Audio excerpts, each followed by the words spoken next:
देखिए पहली न्यूज जो है, अभी आप लोगों को पता होगा मानसून सत्र चल रहा है दिल्ली में और कई सारे बिल लाइन में हैं। और जो भी बिल आ रहे हैं वो उनको एक्ट बनने में कोई मुश्किल नहीं आएगी, क्योंकि बीजेपी बहुमत में है, एनडीए बहुमत में है, तो वो जो भी बिल ला रही है वो तो पास करा लेगी। अब सवाल ये है कि हमारे काम का इस बिल में क्या है। ये जो बिल है, इसकी तस्वीर देख के आपको लग रहा होगा ये बंदरगाह की कुछ तस्वीरें हैं, जहाज चल रहे हैं, इसका मतलब ये समंदर से या बंदरगाह से जुड़ा हुआ कोई बिल है।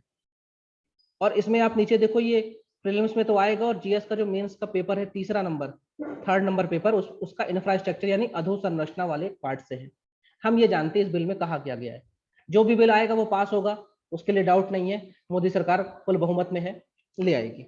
असल में क्या हुआ, 1927 में एक कानून आया था, इसका नाम था लाइट हाउस कानून। आप लोगों को लाइट हाउस देखा है क्या? समंदर किनारे ऐसी बिल्डिंग होती है, यहाँ से रोशनी आती रहती है, और जो भी पानी में Yes. जहाज चलता है उसको दिखता रहता है कि भैया ये किनारा है, मुझे इधर नहीं जाना। तो लाइट हाउस में लाइट जलती है, इसलिए उसका नाम लाइट हाउस है। और पहले यहाँ चिमनियां जला करती थी। 1927 में एक कानून आया था हमारे देश में, जो कि लाइट हाउस एक्ट के नाम से था। उस एक्ट में ऐसा नहीं था कि लाइट कब जलानी कब बंद करनी है। उस एक्ट के अंदर बहुत सारी बातें थी कि लाइट हाउस कहाँ बनेगा, कैसे बनेगा, क्या रूल्स एंड रेगुलेशंस होंगे, कौन उनको चलाएगा, लाइट हाउस का खर्चा कैसे दिया जाएगा, लाइट हाउस में काम करने वाले के पास क्या क्या योग्यता होनी चाहिए, जो भी लाइट हाउस से जुड़ी हुई चीजों से बात थी वो उस कानून में थी।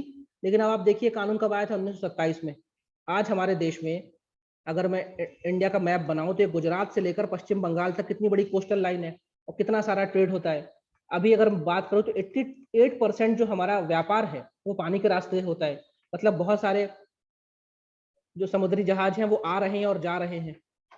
इतने सारे जहाज जब बंदरगाह में आ रहे हैं तो भैया उनको बताने के लिए कुछ तो होना चाहिए। रोड में चलने के लिए भी आपके पास पार्किंग के सिग्नल होते हैं कि भाई यहाँ रुको, यहाँ मत रुको, एरो बना होता है। समंदर के बड़े बड़े जहाज अगर रास्ता भटक जाएंगे तो फिर आपने देखा था 2 महीने पहले क्या हुआ था, सुएज कनाल में एक जहाज फंस गया था। तो इतनी बड़ी कोस्ट लाइन जो हमारी है, इसको अच्छे से रेगुलेट करने के लिए हमारे पास जो कानून है वो 90 साल पुराना है।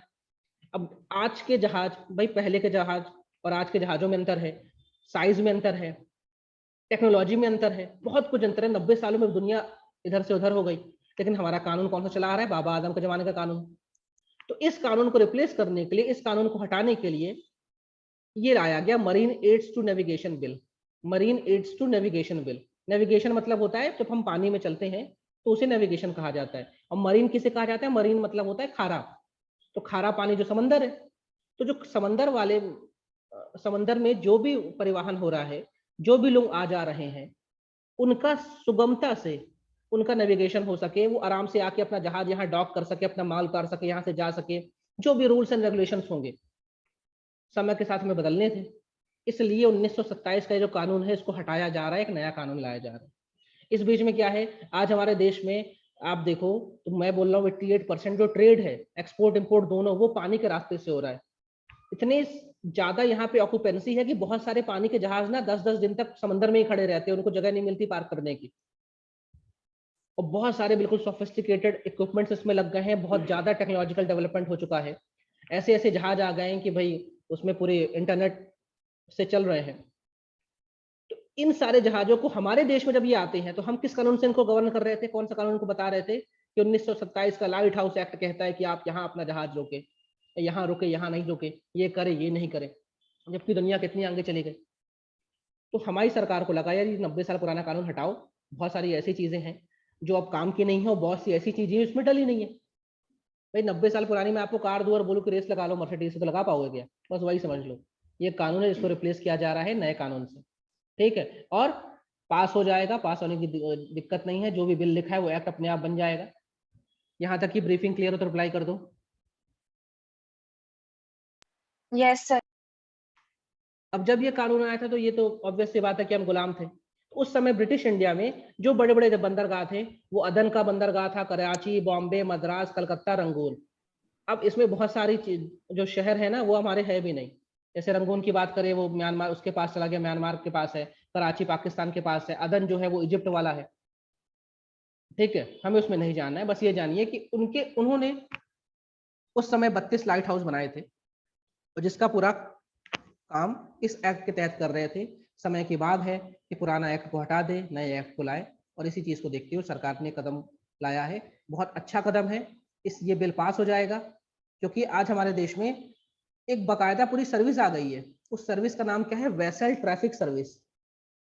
वेसल ट्रैफिक सर्विस ये पूरी सर्विस है, इसकी पूरी पढ़ाई होती है, फिर इसमें एग्जाम होता है, फिर एग्जाम पास करके आप जाइए तो जो पानी यहाँ पे जो बंदरगाह है वहां पे डॉक करने जब कोई बड़ा जहाज आता है या जाता है तो उसकी पूरी फैसिलिटी के लिए सर्विस बनी हुई है। अंग्रेजों के जमाने में सर्विस थी नहीं, तो अब इस सर्विस के लोग यह है जो इस सर्विस के जो रूल्स एंड रेगुलेशन है वो उससे क्लब भी नहीं हो पा रहा था।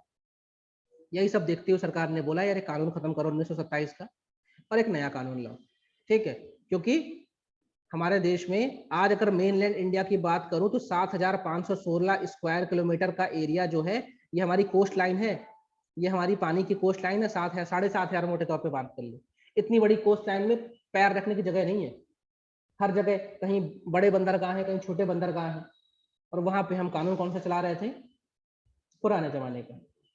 अब ये जो भी मैंने बात बताई ये एक मंत्रालय के अधीन आता है, उसका नाम है ministry of port and shipping,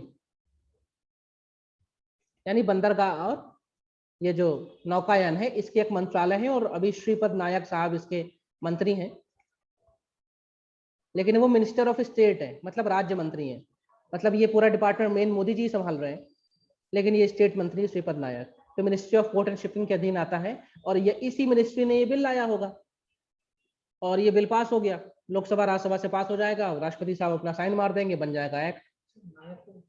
Shripad Naik, ये चेंज होता रहता है, इसमें ज्यादा नहीं। यहाँ तक की बात क्लियर हो गई? रिप्लाई कर दो कोई।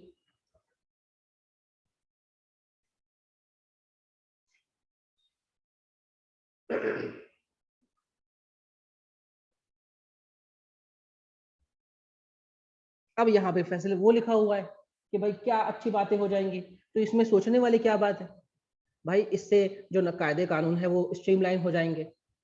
ठीक, इसमें जो वेसल ट्रैफिक सर्विस है उसका मैनेजमेंट अच्छे से हो जाएगा, इससे लोगों को और नए तरीके के काम सीखने को मदद मिलेगी और बहुत सारी नई जॉब्स भी आएंगी।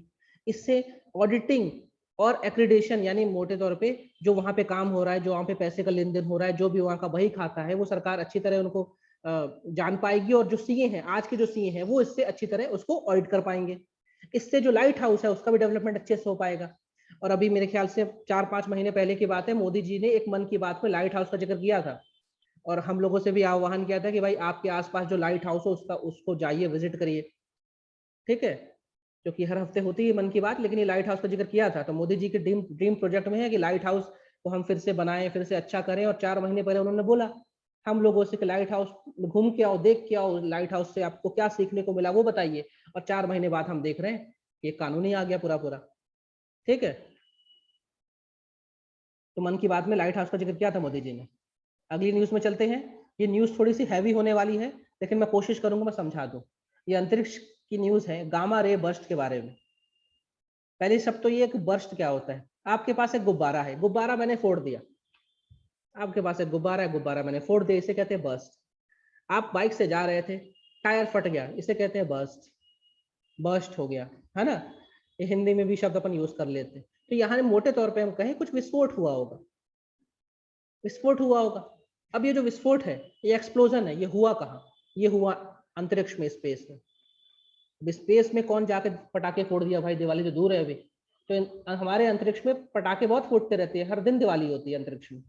और ये जो पटाखे फूटते हैं, यानी जब यहाँ पे विस्फोट होता है तो कई सारी तरंगे निकलती हैं, कई सारी अलग अलग तरंगे निकलती हैं, लेकिन जो सबसे इंपॉर्टेंट जो तरंग निकलती है अंतरिक्ष के विस्फोटों से उसका नाम है gamma rays. Gamma gamma rays जो है इसकी फ्रीक्वेंसी बहुत ज्यादा होती है, और हमारे आज के मेडिकल फील्ड में कैंसर का इलाज हम गामा रेस से करते हैं। मतलब कुछ ऐसे सेल्स होते हैं जो खराब हो गए और जो बाकी सेल्स को खराब कर रहे हैं, उनको मारने के लिए आमतौर पे आपने कीमोथेरेपी का नाम सुना होगा। तो कीमोथेरेपी में जो रेज यूज होती है उसे कहते हैं गामा रेस। इसकी जो फ्रिक्वेंसी है वो बहुत फास्ट, बहुत ज्यादा होती है। और ये आप लोगों ने पढ़ा ही होगा कि जो तरंग दैर्घ्य है वो फ्रीक्वेंसी का उल्टा है, यानी frequency is equal to 1/t। तो अगर जो टाइम पीरियड है वो फ्रीक्वेंसी का उल्टा, जिसकी फ्रीक्वेंसी ज्यादा है उसकी तरंग दैर्घ्य कम होगी। ठीक है, तो अब बात करते हैं कि हुआ क्या है। ये गामा रे मतलब एक तरंग है जिसका नाम गामा है और वो फटी है। कहाँ फटी है? अंतरिक्ष में। इसलिए देखो ये जीएस पेपर 3 जो है आपका यूपीएससी एमपीपीएससी दोनों में, उसमें जो स्पेस का टॉपिक है उसके अंतर्गत की न्यूज है। अब हम लोग जानते हैं कि गामा रे फटी क्यों है और क्यों न्यूज में आई है। यहाँ तक की ब्रीफिंग क्लियर है तो रिप्लाई कर दो। Yes, sir.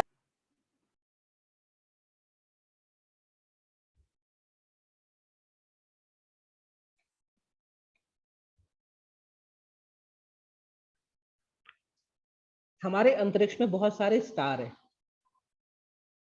किसी भी चीज को स्टार इसलिए कहते हैं जब उसके पास खुद की लाइट होती है। खुद की लाइट होती है तो उसे हम स्टार कहते हैं। सूरज एक स्टार क्यों है? उसके पास खुद की रोशनी है, खुद का बिजली का कनेक्शन है, इसलिए वो स्टार है। और जो स्टार के चारों ओर घूमता है उसे प्लैनेट कहते हैं या ग्रह कहते हैं। ठीक है। अगर धरती के पास खुद की लाइट हो जाए तो वो भी स्टार हो जाएगी। यानी कोई भी हेवनली बॉडी, कोई भी स्पेस की चीज जिसके पास खुद की रोशनी है, खुद की लाइट है, वो स्टार होती है। सूरज एक स्टार है। अब ये जो स्टार होते हैं इसमें रोशनी कहाँ से आती है? मतलब इसके अंदर कुछ ना कुछ जलता रहता है, कुछ ना कुछ रिएक्शन होता रहता है। भाई ठंड का मौसम आएगा, आप लकड़ी लगाओगे, आग को सेकोगे, कब तक जलेगी आग? जब तक लकड़ी है। लकड़ी खत्म तो आग बुझ गई। इसका मतलब यहाँ भी कुछ रिएक्शन होते रहते हैं। हम अगर अपने सन की बात करें तो सन में हम जानते हैं कि भाई हाइड्रोजन प्लस हाइड्रोजन मिलकर हीलियम बनाते हैं। मतलब दो हाइड्रोजन मिलकर हीलियम बनाते हैं और साथ में एनर्जी निकालते हैं। ये हमारा घर का मामला है, इसलिए हमें पता है यहाँ पे क्या होता है। हर स्टार की अपनी अलग कुछ वहां पे केमिकल कंपोजिशन होता है। वहां कुछ ना कुछ रिएक्शन होता है जिसकी वजह से ही वो रोशनी देने के लायक होता है। इसका मतलब इसके अंदर कोई ईंधन है, कोई फ्यूल है। जैसे हमने लकड़ी जलाई तो लकड़ी एक ईंधन है। हमारे सन में हाइड्रोजन एक ईंधन है, फ्यूल है। तो हर स्टार के अंदर कुछ ईंधन या फ्यूल होता है। जब तक फ्यूल है तब तक तो वो रोशनी देगा, लेकिन जब फ्यूल खत्म होगा तब क्या होगा? लकड़ी लकड़ी खत्म होगी तो आग जलना बंद हो जाएगी ना, कि चालू रहेगी? रिप्लाई करिए। बंद हो जाएगी। बंद हो बंद हो जाएगी, जाएगी। क्योंकि भाई लकड़ी जल गई पूरी। इस तरह जब कोई भी स्टार का फ्यूल खत्म हो जाता है तो स्टार मर जाता है। इसे कहते हैं स्टार का मरना, यानी तारे तारे की मौत। तारे की मौत। चैट उठ मत करो भाई, ये भी पेन टैब हैक हो जाता है। यानी इसे कहते हैं डेथ ऑफ स्टार। ठीक है। मतलब जब इसका ईंधन खत्म होता है तो वो मरने लग जाता है, धीमे धीमे उसकी मौत करीब आती है। हमारा सूरज भी मरेगा, लेकिन उसको मरने में अभी बहुत साल है, करोड़ों वर्ष है। ठीक है, हमारी उम्र आपकी उम्र निकल जाएगी। तो जब कोई स्टार मरता है, यानी जब उसका फ्यूल खत्म हो जाता है, स्टार अपने आप में पहले तो बहुत भारी होता है, बहुत भारी होता है और वो बहुत डेंस होता है, उसकी डेंसिटी बहुत ज्यादा होती है। तो जब स्टार मरता है तो इसकी जो गुरुत्वाकर्षण है, इसकी जो ग्रेविटी है, ये स्टार को अपने अंदर समा लेती है। भाई सूरज का गुरुत्वाकर्षण है तभी तो धरती चारों ओर घूम रही। तो जब सूरज खत्म होगा ना तो इसका गुरुत्वाकर्षण इस सूरज को ही खा जाएगा। मतलब जब भी कोई स्टार, जैसे मान लीजिए ये इतना बड़ा कोई स्टार था, एग्जाम्पल के तौर पे, स्टार बहुत बड़े होते हैं, हमारी आपकी बसात में स्टार बना दे, लेकिन समझ लीजिए इतने बड़े एरिया में कोई स्टार था। लेकिन जब ये स्टार खत्म होगा ना इतने बड़े एरिया में, मतलब ये पूरा इसका फ्यूल भरा हुआ था, धीमे धीमे फ्यूल खत्म होता गया तो स्टार की साइज छोटी होती गई, छोटी होती गई, छोटी होती गई। एक वक्त ऐसा आएगा कि एक बिंदु बराबर में स्टार खत्म हो जाएगा। इसे कहते हैं सिंगुलैरिटी। सिंगुलैरिटी यानी एक बिंदु बराबर, एक सिंगल बिंदु बराबर हो जाता है स्टार, और खत्म, अपने आप में खत्म हो जाता है क्योंकि इसका सारा ईंधन खत्म हो गया। लेकिन ये स्टार जितने जितने एरिया में ये स्टार था, मान लो फॉर एग्जांपल एक स्टार का पूरा जो एरिया था, मान लेते हैं कि वो 10 लाख किलोमीटर था। समय के साथ वो खत्म होते होते हुए वो बहुत छोटा हो गया। लेकिन जितने एरिया में स्टार कभी रहा था, वो इस एरिया, वो जो पूरा एरिया होता है उसे कहते हैं ब्लैक होल। उसे कहते हैं ब्लैक होल। मतलब इस एरिया में कोई भी चीज जाएगी यहाँ पे गायब हो जाएगी, खत्म हो जाएगी। स्टार तो जब खत्म हुआ तो एक बिंदु बन गया, लेकिन जब वो बड़ा था, जब वो एक्चुअल में था, तो जितने एरिया में वो था उस एरिया में उसका उसका एक तरह से अट्रैक्शन रहता है। और पहली चीज तो जो वो जल चुका है तो पूरा काला हो जाता है, तो दिखता नहीं है हमें। तो कोई भी अंतरिक्ष, कोई भी चीज, कोई भी पत्थर, कोई भी स्पेसशिप यहाँ जाती है तो सीधे गायब हो जाती है। इसे कहते हैं ब्लैक होल। तो ब्लैक होल कैसे बनते हैं? जब स्टार मरता है ना तो बनता है ब्लैक होल। और स्टार जब मरता है तो उसकी ग्रेविटी उसको खा जाती है, पूरी एक बिंदु में समा जाता है। लेकिन जब स्टार, जैसे कहते हैं ना, एक कहावत है कि लौ जो है वो बुझने से पहले बहुत तेज चलती है, वैसे स्टार के साथ होता है। जिस वक्त ये मरने वाला होता है, मतलब आखिरी इसका ईंधन बचा होता है, उस समय ये बहुत तेजी से चमकता है, बहुत तेजी से चमकता है, और उस फिनोमेना को कहते हैं सुपरनोवा। सुपरनोवा, जब आखिरी बार स्टार बहुत तेजी से चमका था उसे कहते हैं सुपरनोवा। मतलब कोई स्टार अगर सुपरनोवा स्टेज में पहुंच गया, इसका मतलब वो अब मर गया। सुपरनोवा की अगली स्टेज क्या है? मौत। तो सुपरनोवा की अगली स्टेज है मौत। अब जब इतनी मैंने कहानी इसलिए आपको समझाई कि जब स्टार मरता है ना, जब धीमे धीमे ये एक बिंदु में समाहित हो जाता है, तो बहुत सारे इसके जो अणु होते हैं ना, वो भागते हैं यहाँ से, वो यहाँ से भागते हैं। जैसे मान लीजिए एक पन्नी है, उसमें मैंने कुछ भरा हुआ था, उसमें पानी भरा या बालू भरा हुआ था, अचानक वो पन्नी फट गई, तो बालू कुछ तो नीचे रह जाएगी, कुछ बिखर जाएगी, और जब बिखरेगी तो बहुत तेजी से भागेगी। इसके कुछ अणु बहुत तेजी से भागते हैं, इससे दूर भागते हैं। हमारे जो आइंस्टाइन साहब है, उन्होंने बताया था, एक फॉर्मूला दिया था थ्योरी ऑफ रिलेटिविटी का। जो साइंस बैकग्राउंड के ना हो वो इस बात को सुन के भूल जाएंगे, लेकिन उन्होंने ये कहा था हर वस्तु दूसरी वस्तु को खींचती है, लेकिन जो भारी वस्तु होती है वो छोटी वस्तु को ज्यादा तेजी से खींच लेती है।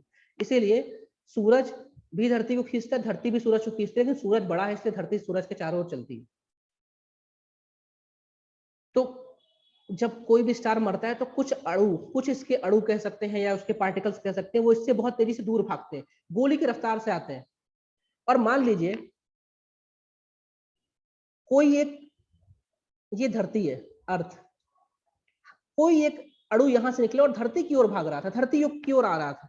जैसे मान लीजिए आपने कोई दूरबीन लेके आप देख रहे हैं, दूरबीन लेके कोई चीज आप देख रहे हैं, अगर दूरबीन की सीध में कोई चीज होगी तभी तो आपको दिखेगी ना। मान लो आप दूरबीन से शेर को छोड़ रहे हैं जंगल में, अगर आप दूरबीन वहां लगा रहे हैं जहां शेर है तो आपको शेर दिखेगा, लेकिन आपके पीछे शेर खड़ा हो और आप दूरबीन से देखो तो नहीं दिखेगा। तो जब कोई पार्टिकल धरती की ओर आता है, इससे निकलते बहुत सारे पार्टिकल, लेकिन जब कोई पार्टिकल धरती की ओर आता है और धरती में रखे हुए जो टेलीस्कोप है, अगर उससे हम उनको देख लेते हैं तो हम कहते हैं हमने एक बर्स्ट को डिटेक्ट किया, हमने एक बर्स्ट को पकड़ा है, पहचाना है। भाई पूरा अंतरिक्ष काला है, उससे कुछ दिखता नहीं है, लेकिन जब हमारी लाइन ऑफ साइट में धरती की ओर कोई आ रहा है कोई चीज, और हमारे टेलीस्कोप जो लगे हैं उन्होंने उसको देख लिया, तब हम कहते हैं हमने डिटेक्ट किया, यानी हमने कोई चीज पकड़ी है। और हम जब इसको पकड़ते हैं, असल में ये सारी जो रेस होती हैं वो गामा रेस होती है। कोई भी तारा मरता है तो गामा रेस ही एमिट करता है। अंतरिक्ष में आपको कुछ और नहीं मिलेगा, सिर्फ गामा ही मिलेगी, गामा गामा। तो गामा रे अगर धरती की तरफ आई और हमारे टेलीस्कोप ने देख लिया, भाई ये जो टेलीस्कोप है, यानी जो धरती के चारों ओर जो टेलीस्कोप लगे हैं अंतरिक्ष में, जो सैटेलाइट में घूम रहे हैं, वो भी तो एक निश्चित ही दिशा में देखेंगे ना। तो अगर वो जिधर देख रहा है उधर की तरफ से कोई आता हुआ दिख गया, तो वो तो बोल देगा कि now we have detected a gamma ray burst, और नहीं देख पाया तो नहीं देख पाया। तो अभी हुआ ये कि हमारा एक टेलीस्कोप जो है उसने एक गामा रे बर्स्ट को डिटेक्ट किया, डिटेक्ट किया। तो हमने बोला कि भाई हमने एक चीज देखी, और ये जो डिटेक्शन था बहुत कम समय के लिए था, मतलब 0.60 सेकंड के लिए, मतलब 1 सेकंड से भी कम समय के लिए हमने हमारे टेलीस्कोप ने उसको देखा। लेकिन हमने देखा तो हमने ये पता किया कि इसी सीध में कहीं कोई तारा मरा होगा, तभी इधर से आया है, ये हमें पता चल गया, मतलब कोई तारा मरा है। क्योंकि हमारे जितने भी स्पेस साइंटिस्ट हैं वो इस रहस्य को जानना चाहते हैं कि हमारी धरती बनी कैसी है। अभी हमें यही नहीं पता कि हम पैदा कैसे हुए, हमारी धरती कैसे बनी, सूरज कैसे बना, हमें ये पता ही नहीं है। इसीलिए तो हम इतना सब कर रहे हैं जब जानने के लिए। तो गामा रे बर्स्ट क्या होता है, कैसे बनता है, सिंगुलैरिटी क्या है, स्टार कैसे मरता है, सुपरनोवा क्या होता है, कैसे हमारे धरती के पास जो टेलीस्कोप है वो इसको देख पाते हैं। अभी जो गामा रे बर्स्ट है वो सिर्फ इतने सेकंड का था। इस बात में कोई डाउट हो तो किसी को पूछ ले। 0.60 कोई डाउट हो तो पूछे।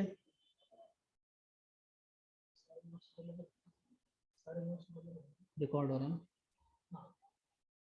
किसी कोई डाउट? No sir. देखो कभी कभी करंट अफेयर्स की दुनिया में ना साइंस एंड टेक भी आ जाती है गलती से, और जब आ जाती है थोड़ी कठिन हो जाती है। लेकिन एमपीपीएससी का जो थर्ड पेपर है ना वो साइंस एंड टेक का है, और उसमें 70% मार्क्स लाने आप लोगों को, बाकी सब में तो कुछ भी ले आओ। तो साइंस एंड टेक को भैया जो साइंस बैकग्राउंड का नहीं है वो भी दिल लगा के पढ़ लें, दोस्ती करनी पड़ेगी आपसे, और मेरी कोशिश है कि मैं आपको समझाऊं। तो अब ये हमने समझ लिया गामा रे बर्स्ट कैसे बनती है क्या है। अब हम वापस चलते हैं अपनी न्यूज में कि ये जो गामा रे बर्स्ट है इसको किस टेलीस्कोप ने खोजा है, और ये जानते हैं इसका नाम क्या है। तो ये जो टेलीस्कोप है नासा का टेलीस्कोप है, हमारा तो है नहीं, नासा का है। इसका नाम है Fermi gamma ray space telescope. इसने पकड़ा है इसको, Fermi gamma ray space telescope ने पकड़ा है इसको। और मैंने ये बताया कि ये जिधर देख रहा था उधर से ही आता दिख गया, इसे दिख गया, नहीं तो नहीं दिखता। ठीक है, इसने इसको पकड़ा है और ये टेलीस्कोप किसका है? नासा का। ठीक, ये हो गई कहानी। और ये कितनी सेकंड के लिए था? 1 सेकंड से भी कम, 0.60 सेकंड के लिए था ये। और आपको शायद पता हो हमारा अंतरिक्ष बहुत बड़ा है। अब अंतरिक्ष की लंबाई नापने के किलोमीटर में नाप नहीं सकते हम, तो अंतरिक्ष को नापने के लिए हम एयू में नापते हैं। एयू में, एयू को बोलते हैं एस्ट्रोनॉमिकल यूनिट, या इसको खगोली इकाई भी कहते हैं, और आम भाषा में से कहते हैं लाइट ईयर। लाइट ईयर, नाम में लाइट लगा हुआ है, ईयर लगा हुआ है, लेकिन ये किसकी इकाई है? दूरी मापने की इकाई है लाइट ईयर। दूरी मापते हैं, जैसे आप धरती में किलोमीटर मीटर से नापते हो दूरी, वैसे अंतरिक्ष की दूरी लाइट ईयर पे नापते हैं। तो ये क्या होता है लगे हाथ, तो ये भी जान लो। लाइट मतलब हमारी जो व्हाइट लाइट है, लाइट किसको कहते हैं? एयू को कहते हैं, बता रहा हूं मैं। तो जो हमारी रोशनी की जो स्पीड है वो 8 मीटर पर सेकंड है। हमारी जो लाइट है, जिस लाइट पे आप देख रहे हैं, पढ़ रहे हैं, या सूरज की रोशनी, जो भी लाइट है, जिसको व्हाइट लाइट कहते हैं, इसको प्रिज्म में रखेंगे तो 7 अलग अलग रंग बन जाएंगे। उसकी रफ्तार है 1 सेकंड में 8 मीटर, ये रफ्तार है।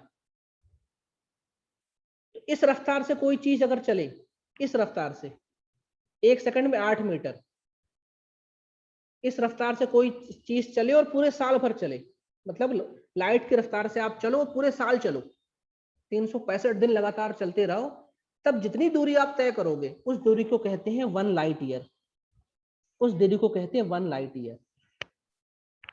रोशनी की रफ्तार से आप 1 साल पूरा दौड़ते रहो, तो जो भी इकाई आएगी वो उसका मतलब होता है 1 प्रकाश वर्ष या 1 लाइट ईयर।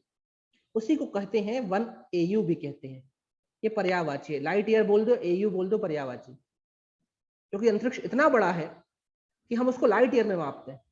उसमें ये हम बोलते हैं 1 लाख लाइट ईयर दूर है, 50,000 लाइट ईयर दूर है। तो आप कल्पना नहीं कर सकते, हमारा कैलकुलेटर सॉरी बोल देगा कि इतनी बड़ी इकाई हम लिख नहीं सकते। बस इतना जान लो, हाँ, ये हमारी रोशनी की रफ्तार है, 1 सेकंड में 8 मीटर। इतनी तेज भागती हमारी रोशनी। इसी रफ्तार से सूरज से रोशनी हमारी धरती में भी आती, लगभग 8 मिनट लग जाते हैं हमें। तो इससे आप निकाल सकते हो कि सूरज हमसे कितना दूर है। तो अंतरिक्ष में जो दूरी नापते हैं, जैसे मान लीजिए सूरज, भारत से चंदा कितना दूर है, भारत कहता हूँ, अर्थ से चंदा कितना दूर है, अर्थ से जुपिटर कितना दूर, हम वो किससे नापेंगे? लाइट ईयर से मापेंगे। वहां हम किलोमीटर नहीं बोलेंगे। क्लियर हो रहा है सभी को? रिप्लाई कर दो। Yes Yes, sir. sir.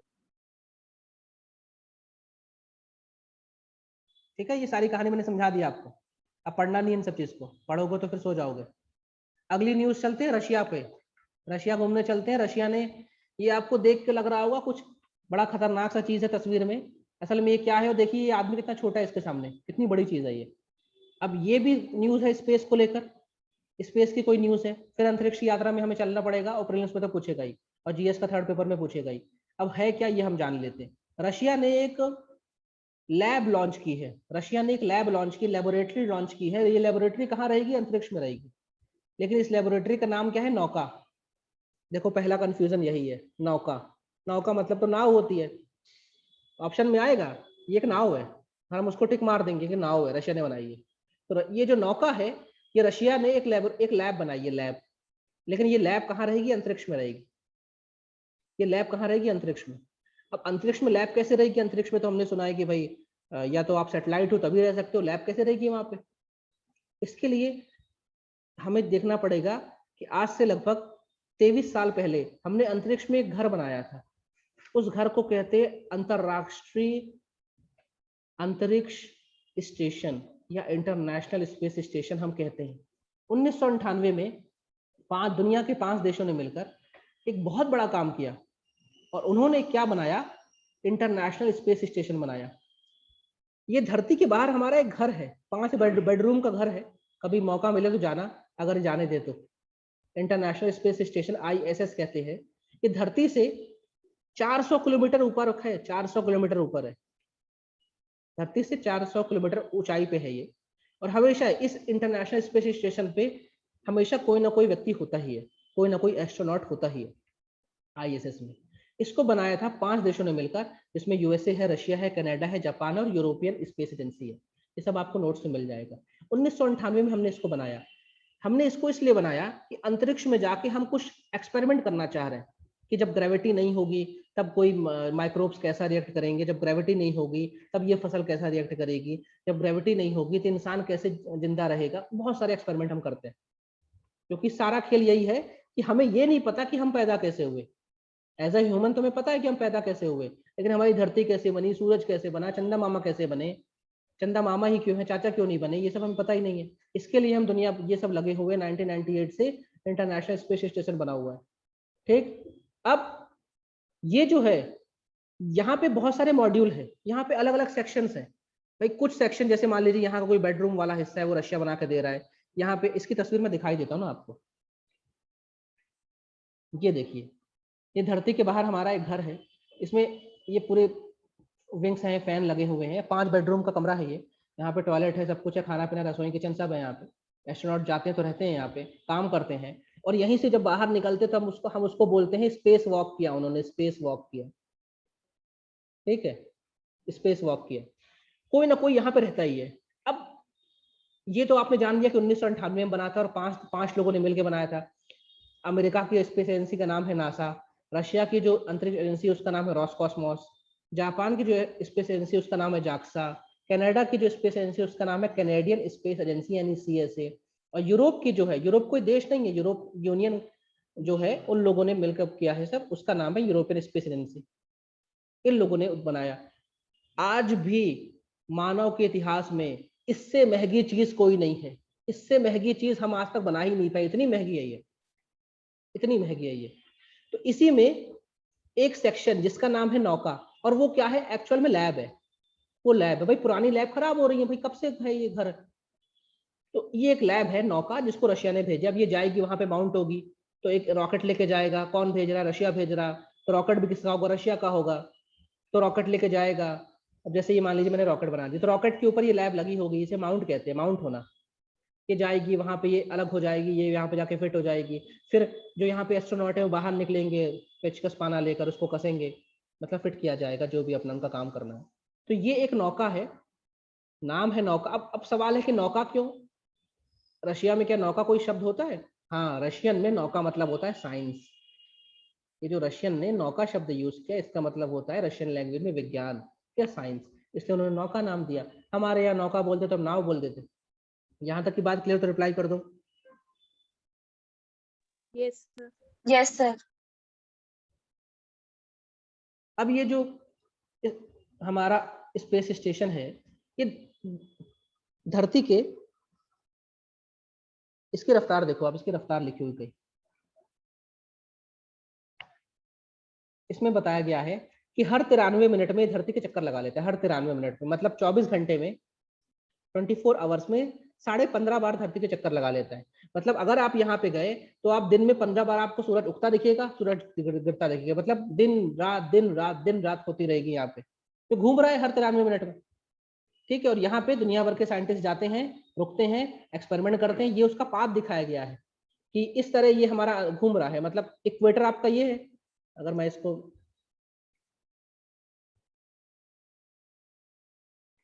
ये देखो, ये हमारा इक्वेटर है, भूमध्य रेखा, ये ऐसे निकलेगी बीच से, और ये ऐसे घूम रहा है, ये ऐसे घूम रहा है। इसका मतलब ये थोड़ा सा झुका हुआ है, या ये कह सकते हैं ये जो हमारी कर्क रेखा है, tropic of cancer 23.5 degree north वाली, उसके हिसाब से घूम रहा है और धरती के चक्कर लगाता है।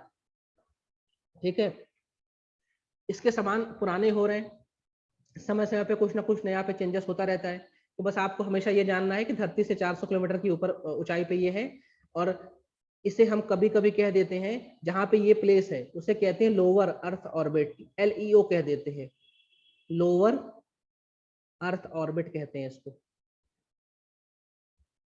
और अभी जो आपके जेफ बेजोस साहब, जेफ बेजोस कहाँ गया अभी, अमेजन वाले गए हैं, उसके पहले वो जो गए थे अपने वर्जिन वाले, ये सब 400 किलोमीटर ऊंचाई पे नहीं कहते, 100-150 किलोमीटर की ऊंचाई में चले गए और हो गया काम। ये मैंने आपको बताया है कि अंतरिक्ष कहाँ से शुरू होता है, ये मैंने आपको बता दिया है। तो 400 किलोमीटर की ऊंचाई पे है।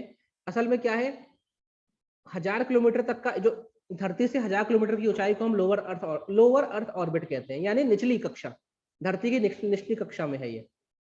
इसके ऊपर जब जाएंगे तो इसे अपर अर्थ ऑर्बिट कहते हैं। और जो हमारे सैटेलाइट होते हैं वो तो 36,000 किलोमीटर की ऊंचाई पे रहते हैं। ये जो जिससे आप जीपीएस यूपीएस चला रहे हैं, जिससे डिश टीवी चला रहे हैं, डीटी चला रहे हैं, नेटफ्लिक्स देख रहे हैं, ये सब 36,000 किलोमीटर की ऊंचाई पे, ठीक है, वो जीसैट सैटेलाइट है। लेकिन ये हमारा सिर्फ 400 किलोमीटर की ऊंचाई पे है। यहाँ तक की कहानी क्लियर हो तो रिप्लाई कर दो। Yes, sir.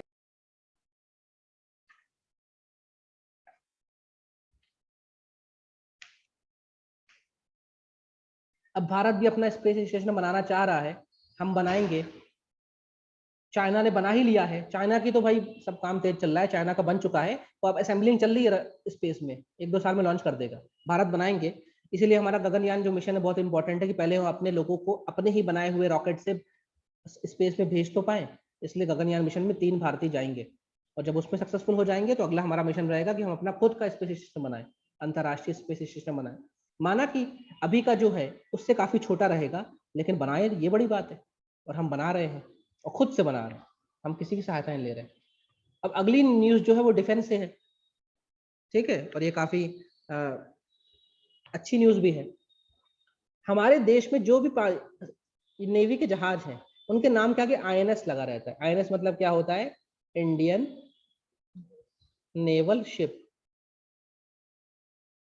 ये तो लगा ही रहता है, ठीक है।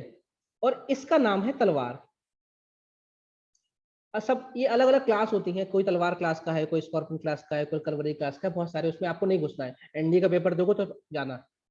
तो ये आईएनएस तलवार की तस्वीर है। असल में क्या हुआ, अभी ये मैं अपना छोटा सा भारत बनाता हूँ, उसके बाद मैं अफ्रीका बनाता हूँ, ऐसा, ये अफ्रीका है, ठीक है, और ये आपका पूरा गल्फ है, और फिर आपका अफगानिस्तान, पाकिस्तान, ये सब चीजें। अभी क्या हुआ, ये एक एक्सरसाइज, उसका नाम है कटलास एक्सरसाइज, कटलास एक्सरसाइज। ये पहली चीज तो एक्सरसाइज किसकी है, नेवी की एक्सरसाइज है।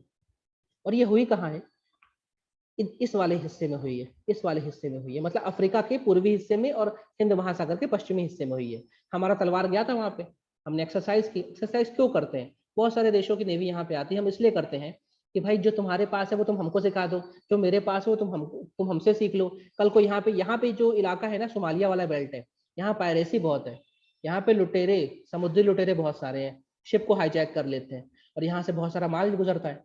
मैंने बोला 88% माल हमारा पानी से गुजर रहा है, करोड़ों अरबों का सामान आ रहा था, हम नहीं चाहते ना कि कोई हाईजैक कर ले। और यहाँ पे बहुत सारे देश हैं, गरीब देश हैं, तो यहाँ के जो लड़के हैं ये सब हाईजैकर बन जाते हैं, समुद्री पायरेट्स ऑफ द कैरेबियन सब। तो यहाँ पे हमेशा एक्सरसाइज होती रहती है। हमने पार्ट लिया है कटलास एक्सरसाइज में, इसलिए इंपॉर्टेंट हो गया। और कहाँ हुई है ये इंपॉर्टेंट, ये अफ्रीका का जो पूर्वी तट है यहाँ पे हुई है, इतना आपको बस जानना है, ज्यादा नहीं घुसना है। क्लियर हो गया तो रिप्लाई कर दो। सब लिखा है इसमें, ये क्लियर हो गया तो रिप्लाई कर दो।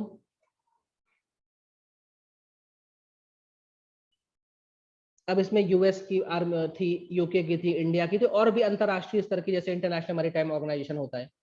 इसका काम ये होता है कि जो अंतरराष्ट्रीय पानी है वहां पे जो मैरीटाइम सर्विसेज है वो अच्छी से चलती रहे। United Nations office of drugs and control, drugs and control कहाँ से आ गया भाई, मैंने बोला यहाँ स्मगलिंग होती है, यहाँ जहाज को लूट लिया जाता है, तो यहाँ बहुत सारी तस्करी होती है, स्मगलिंग होती है, इलीगल वेपन्स का होता है, यहाँ बहुत सारा अपराध होता है, इसलिए इंटरपोल भी बैठा हुआ है, यूरोपियन यूनियन बैठा हुआ है, criminal maritime routes Indian orchid, सब कोई बैठे। मतलब कुल मिला के बात यह है कि भैया वो गली बदनाम है, वो लोग खराब हैं, वहां से हमें व्यापार करना है। अफ्रीका में पॉवर्टी बहुत ज्यादा है, उनके पास काम नहीं है, तो वो इसे ही सब करेंगे। तो हमें तो भैया अपना रूट को सेव करना है, इसलिए यहाँ पे एक्सरसाइज हो रही है। और हर कोई जो जो स्टेक होल्डर हैं, जिनका जिनका हित जुड़ा हुआ, सब आ गए यहाँ पे। इनका नाम याद नहीं रखना, आपको ये याद रखना है भारत ने पार्ट लिया है तो कहाँ कहाँ पे हुई थी बस। ऑप्शन में आ सकता है दक्षिणी अफ्रीका, सॉरी दक्षिणी अमेरिका के पूर्व में, अफ्रीका के पूर्व में, ऑस्ट्रेलिया के पास में, तो पता होना चाहिए कटलास एक्सरसाइज क्या है। ईस्ट कोस्ट ऑफ अफ्रीका मैंने मैप में बनाया, सब रिकॉर्ड है, मिल जाएगा आपको। सर रिकॉर्डिंग कहाँ मिलेगी सर? कोई डाउट है तो पूछो। सर हाँ सर रिकॉर्डिंग सर कहाँ मिलेगी सर जी आपकी? रिकॉर्डिंग में आप जो यूट्यूब चैनल है उसमें डाल देता हूँ और उसकी लिंक मैं टेलीग्राम में शेयर कर देता हूँ। तो इसको अभी रिकॉर्ड कर रहे हैं, उसके बाद कन्वर्ट हो जाएगा, डाल देंगे, टेलीग्राम में शेयर हो जाएगा, देख लेना। करंट जी अफेयर्स सर। डालेंगे यूट्यूब में, ठीक है। Yes sir.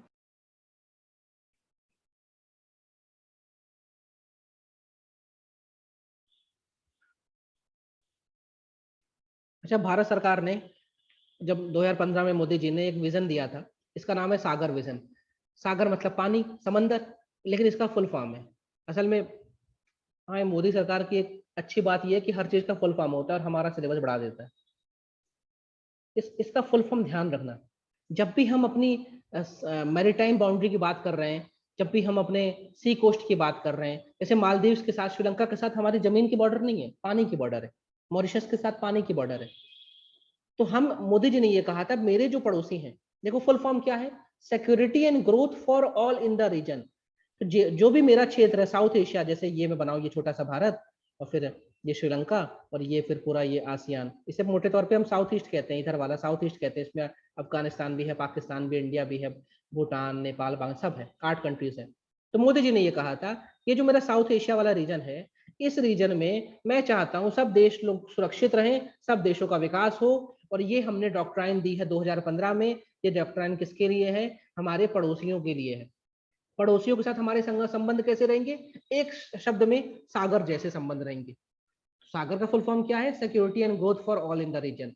कोई देश कमजोर है, हम उसको पैसा देते हैं, कोई देश को टेक्नोलॉजी चाहिए, हम उसको टेक्नोलॉजी देते हैं, कोई देश में अटैक हो गया, उसको दिक्कत है, उसको हम सिक्योरिटी प्रोवाइड करते हैं, कोई देश में कोई विकास का काम अटका हुआ है, हम उसका विकास करवा देते हैं। ये हमारा एक विजन है, सागर डॉक्ट्राइन। तो जब भी आए सागर डॉक्ट्राइन या सागर जो हमारी स्कीम है, वो किससे रिलेटेड है? तो जो भी हिंद महासागर से लगे हुए जो भी देश हैं, इनके साथ हमारी बाउंड्री लगती है, हम उनके लिए सागर डॉक्ट्राइन चला रहे हैं, ठीक है। और ये चलती रहेगी, 2015 से चल रही है, अभी तक चल रही है। अगली न्यूज में चलते हैं, गरीब नवाज एम्प्लॉयमेंट स्कीम। ये न्यूज क्या है? नाम से पता चल रहा है नौकरी देने वाली बात होगी, लेकिन अब दिक्कत ये है कि ये जो एम्प्लॉयमेंट है, एम्प्लॉयमेंट मतलब होता है रोजगार, ठीक है। नौकरी अलग है, रोजगार अलग है। गवर्नमेंट कहती है भैया हम आपको क्या करेंगे, स्किल सिखा देंगे, हम आपको स्किल सिखा देंगे, ब्यूटी पार्लर सिखा देंगे, हम आपको सिलाई कढ़ाई सिखा देंगे, हम आपको बाल काटना सिखा देंगे, जो भी इसकी जैसी पढ़ाई है वैसी स्किल सिखा देंगे। इसके लिए एक मिशन चल रहा है, उसका नाम है स्किल इंडिया मिशन।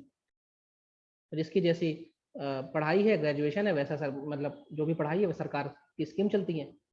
लेकिन ये क्या नई बात हो गई भाई, आपने नई स्कीम क्यों निकाल दी? अब इस नाम में जाओ थोड़ा सा, गरीब नवाज। गरीब नवाज मोटे तौर पे हम अल्लाह को कहते हैं, और अल्लाह की बात आई मतलब मुस्लिम की बात आ गई। तो ये जो स्कीम है गरीब नवाज रोजगार स्कीम, ये सिर्फ मुस्लिम के लिए। अब हमारे देश में अल्पसंख्यक यानी माइनॉरिटी कौन होता है? जिसकी आबादी कम है। हिंदुओं की आबादी ज्यादा है तो वो मेजॉरिटी हो गए, और बाकी लोगों की आबादी कम है तो माइनॉरिटी हो गए। तो हमारे देश में 6 ऐसे धर्म है जिनको माइनॉरिटी बनाया गया है। 6 धर्म ऐसे हैं जिनको माइनॉरिटी का दर्जा दिया गया है। चलो भाई, कोई बताए जो उनको पता है, कौन कौन से माइनॉरिटी धर्म मेरे पास है, इनको दर्जा दिया हमने अल्पसंख्यक का।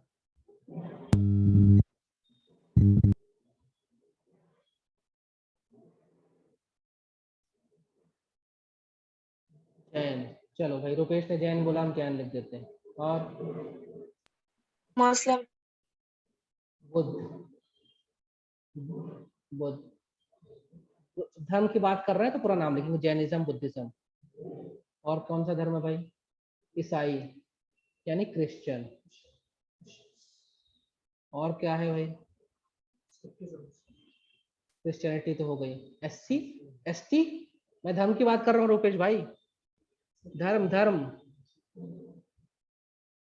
सिख, सिखिज्म।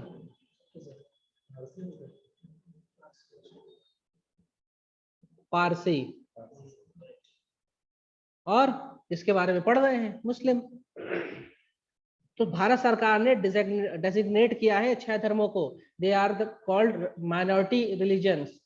इनके लिए अलग से स्कीम चलती है, लेकिन इन सब में भी जो सबसे बड़ी मेजॉरिटी माइनॉरिटी है, इनकी संख्या बल ज्यादा है, वो है मुस्लिम। इनके लिए एक स्कीम चलाई गई है, और 6 हमारे पास माइनॉरिटी है, ठीक है।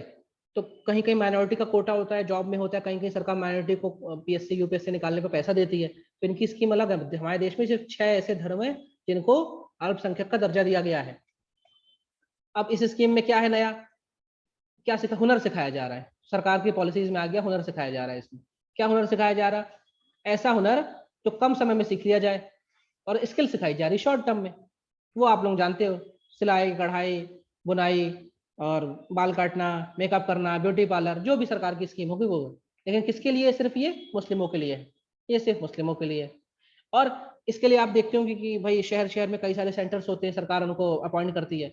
उन सेंटर्स को हम कहते हैं program implementation agencies, PIA, program implementation agencies. बहुत से लोग ले लेते हैं इसका जिसे कहते हैं लाइसेंस ले लेते हैं, उनको सरकार पैसा देती है, आप जाके वहाँ पे सीख सकते हैं। इन्हें PIA कहते हैं। और सरकार ने कहा है, इन PIO से कहा है कि कम से कम 70% जो ट्रेनिंग है आपके यहाँ, मान लो 100 लोग आपके यहाँ सीखने आए, मान लो मैंने एक दुकान खोली है, और यानी मैंने एक ऑफिस खोला है जहाँ पे मैं लोगों को ट्रेनिंग देता हूँ, मुझे ब्यूटी पार्लर वाला सिखाता हूँ मैं। अगर मैंने 100 लोगों को रजिस्टर्ड किया तो कम से कम 70 लोग अपनी ट्रेनिंग पूरी करें, तभी सरकार मुझको पैसा देगी उनके नाम पे। ये एक स्कीम है, एक नई स्कीम आई है। किसके लिए आई है? मुस्लिमों के लिए आई है। तो क्या इसके पहले भी मुस्लिमों के लिए कोई स्कीम चल रही है क्या? हाँ चल रही है। इनका नाम एक बार देख लो बस। एक है, इसका नाम है उस्ताद स्कीम, उस्ताद। फिर वही बात, इसका भी फुल फॉर्म है, लेकिन इनका फुल फॉर्म यूपीएससी के लिए इंपॉर्टेंट, MPPSC के लिए नहीं। लेकिन उस्ताद किसकी स्कीम है? ये MPPSC के लिए। ये ऐसा पूछेगा, उस्ताद स्कीम किस लोग, किन के लिए है? तो आप लिखेंगे, आंसर टिक मारेंगे, मुस्लिम के लिए। उस्ताद स्कीम का फुल फॉर्म क्या है? ये सवाल है यूपीएससी का। गरीब नवाज, नई मंजिल और Nai Roshni, very very important. सबसे ज्यादा कंफ्यूजन इसी में होता है, नई मंजिल और नई रोशनी। ध्यान से पढ़ो। नई मंजिल उन बच्चों के लिए जिन्होंने स्कूल छोड़ दिया है, नई मंजिल, कोई बात नहीं, स्कूल छोड़ दिया है, अगली मंजिल। नई रोशनी, नई रोशनी उनके लिए है जो माइनॉरिटी वुमेन है, और ऐसी वुमेन खासकर कि जो कि तलाकशुदा हैं, या फिर घर परिवार से छूट गई हैं, या फिर विकलांग है, मतलब जो ज्यादा जरूरतमंद है उनके लिए। नई रोशनी नई मंजिल में कंफ्यूज मत होना, बस मेरा ये कहना है। नई मंजिल नई रोशनी में कंफ्यूज नहीं होना। बेगम हजरत महल गर्ल्स स्कॉलरशिप, नाम से पकड़ लोगे किस धर्म की बात हो रही। सब मत लिखो, नोट्स है आपके पास, ये सब है नोट। क्लियर हो रही मेरी बात? Yes sir.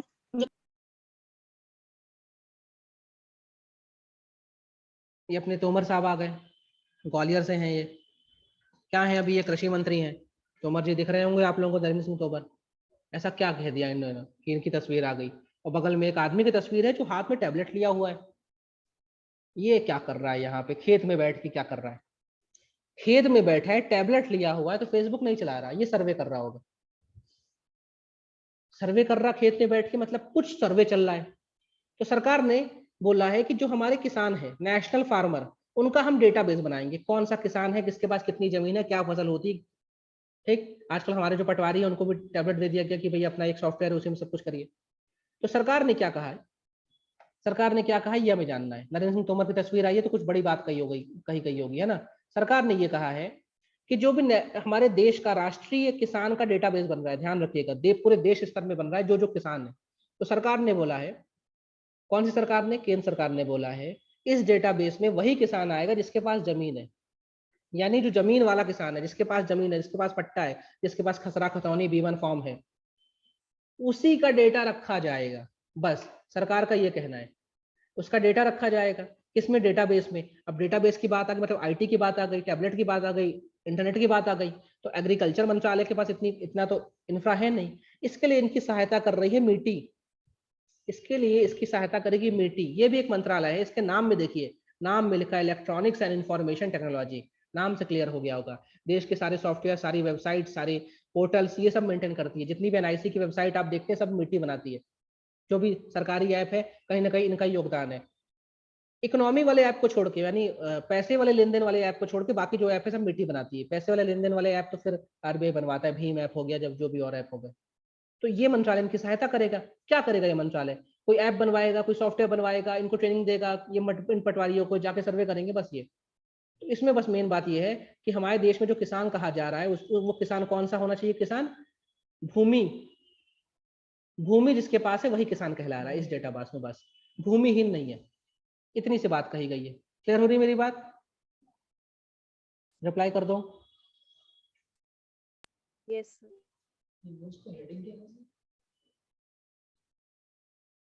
मेरी बात क्लियर हो रही? रिप्लाई कर दे कोई। Yes, sir. अच्छा, आप डेटाबेस बना के क्या कर लेंगे? डेटाबेस बना के हम क्या कर लेंगे? भाई डेटाबेस बना के हम ये जानेंगे भाई ये रामलाल किसान है, इनके पास 2 बीघा जमीन है और ये हर की खेती करते हैं। ये श्यामलाल किसान है, इनका जो खेत है वो नहर के पास है।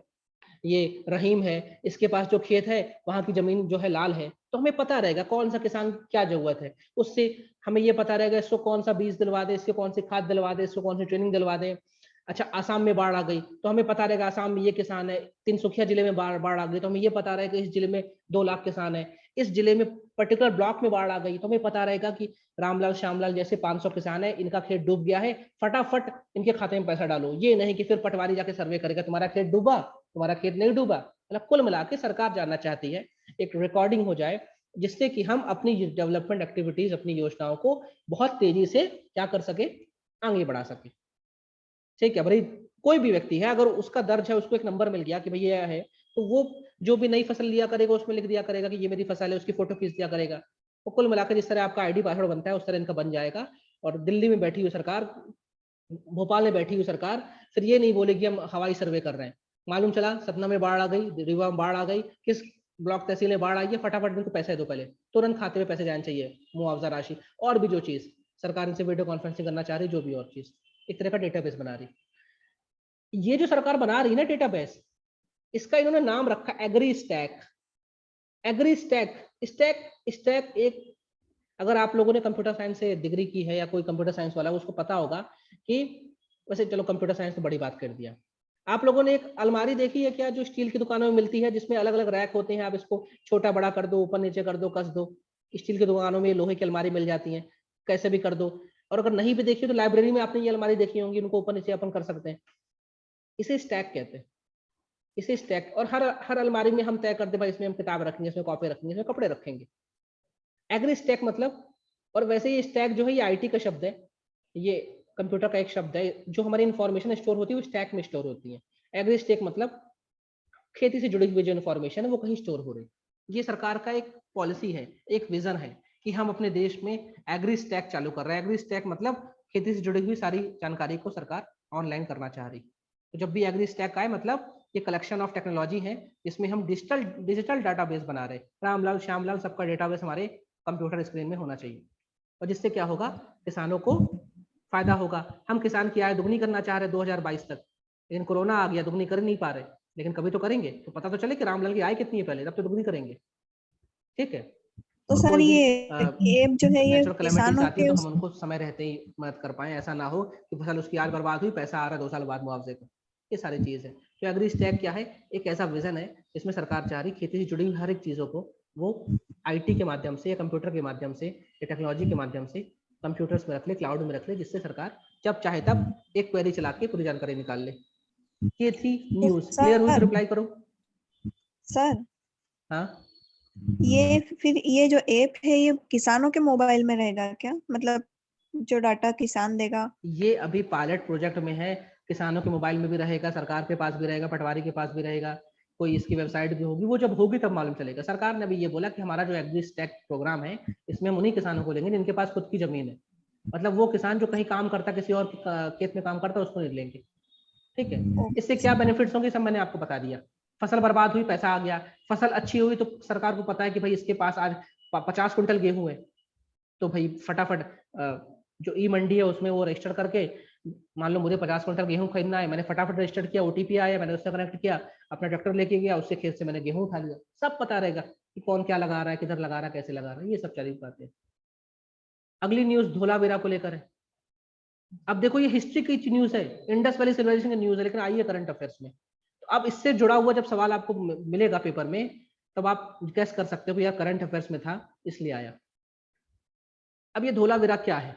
पहली चीज, हमारी जो सिंधु घाटी सभ्यता है, इंडस वैली सिविलाइजेशन, ये 2500 ईसा पूर्व से लेकर 1750 ईसा पूर्व तक रही है। मतलब लगभग 750 साल ये रही है। आज हम बात करें तो लगभग 4000 साल पहले ये लोग थे। इस सिंधु घाटी सभ्यता में सिंधु घाटी सभ्यता मतलब ये नहीं कि सिर्फ सिंधु नदी के आसपास, सिंधु और उसकी सहायक नदियों के आसपास जो शहर मिले उसको हम बोलते हैं सिंधु घाटी सभ्यता या इंडस वैली सिविलाइजेशन। इसमें लगभग 1000 शहर मिले, छोटे बड़े 1000 शहर। और धौलावीरा इकलौता ऐसा शहर है, ठीक है, इकलौता तो नहीं कहना चाहिए लेकिन मतलब कुछ एक शहर में से है जो कि किसी नदी के किनारे नहीं बसा, जो कि समंदर के करीब था। यहाँ पे है तो एक नदी ही, लेकिन ये समुद्र के बहुत ज्यादा करीब है। इसी तरह एक और शहर है, उसका नाम है लोथल, ये हमारे गुजरात में पड़ता है। ये तो पूरा समंदर किनारे ही है। आज लोथल आप जाओगे तो वहां समंदर नहीं मिलेगा, समंदर बहुत दूर चला गया। लेकिन इसमें इसको जब हमने जाना, देखा, परखा तो हमें पता चला यहाँ पे समंदर था, कभी कभी समंदर लोथल तक था। तो धोलावीरा जो है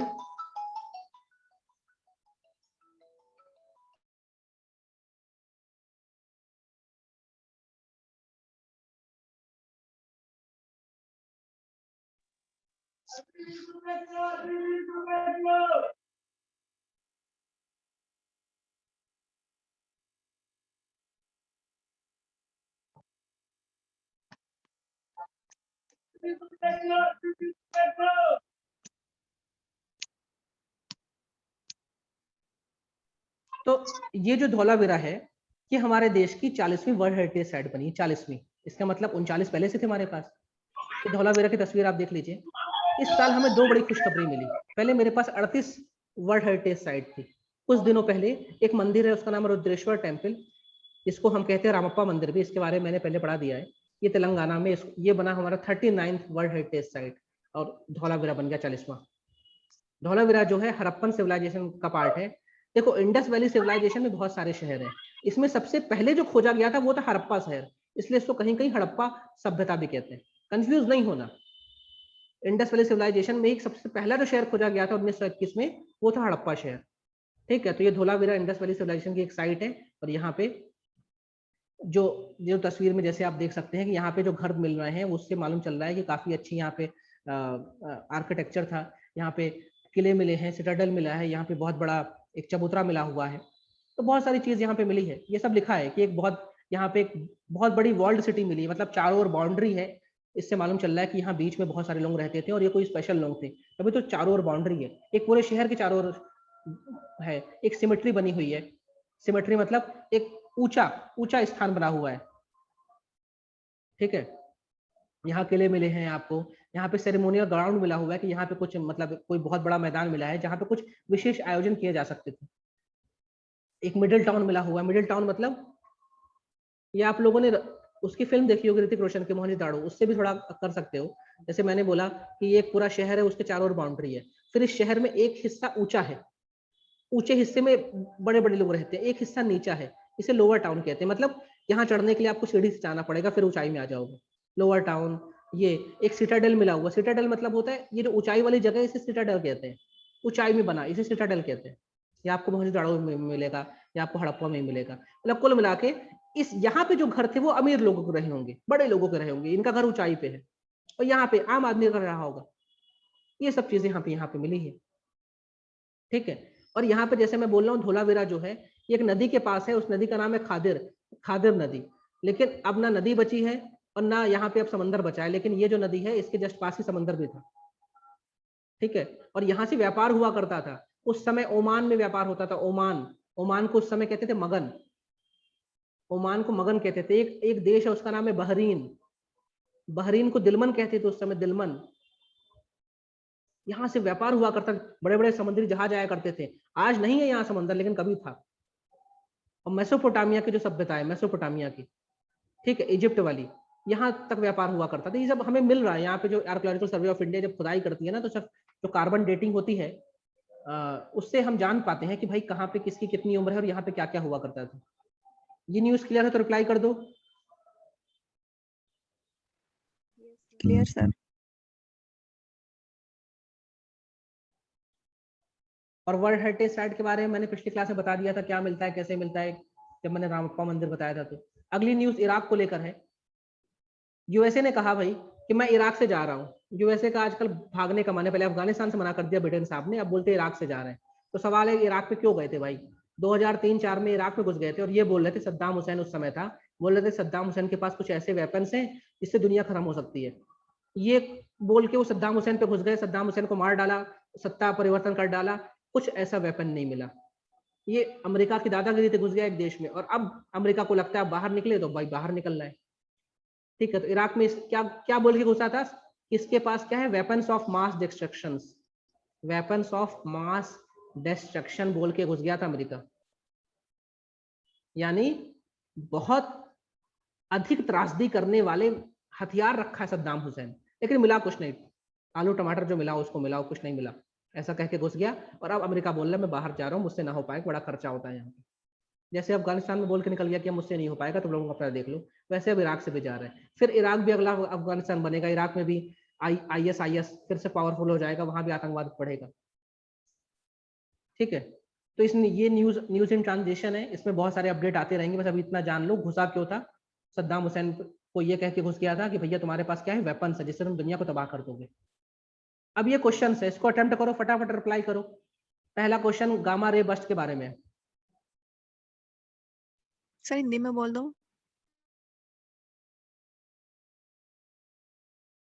सर हिंदी में बोल दो।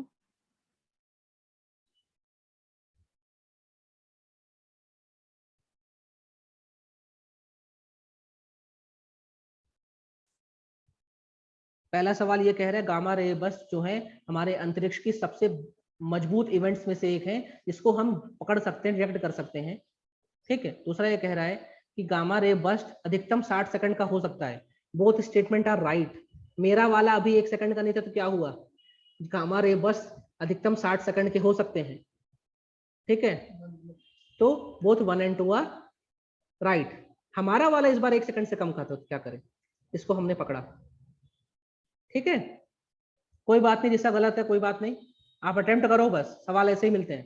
लेकिन ये जो सवाल है यूपीएससी वाले सवाल है, ये यूपीएससी में ऐसे स्टेटमेंट आते हैं और एमपीपीएससी में सीधे क्वेश्चन आ जाता है। एग्री स्टैक को लेकर सवाल है, एग्री स्टैक को लेकर मैंने अच्छे से समझाया अभी। सर हिंदी में बोल दो। पहला बोल रहा है कि मिनिस्ट्री ऑफ एग्रीकल्चर और माइक्रोसॉफ्ट की संबंध हुआ है, एग्रीकल्चर और माइक्रोसॉफ्ट मिलकर इसमें काम कर रहे हैं। और दूसरा कह रहा है कि एग्री स्टैक एक कलेक्शन ऑफ टेक्नोलॉजी और डिजिटल डेटाबेस है, जिससे हम किसानों और खेती में अच्छा काम कर सके, फोकस कर सके।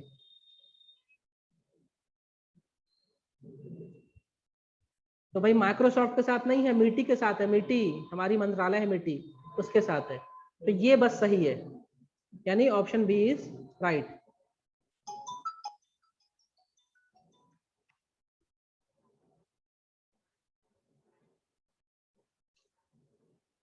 ये आखिरी क्वेश्चन सबको पता है, रण ऑफ कच्छ में है ये।